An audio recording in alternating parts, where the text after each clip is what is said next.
যা করার ছেলের পিতার কাছে করবে তোমরা সবাই। আর বাকি যারা আছে কেউ গেট পার হবে না পয়সা ছাড়া।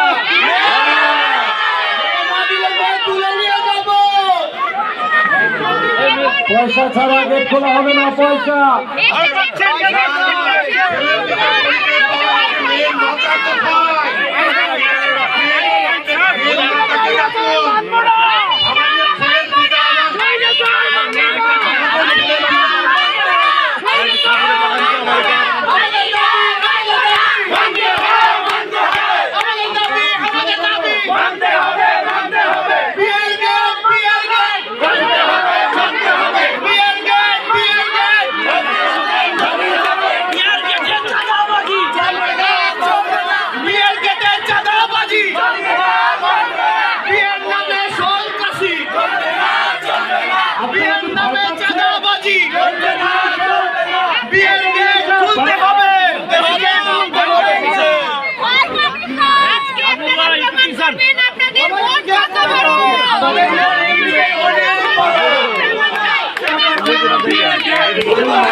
বাবা আছে ছেলে বাবা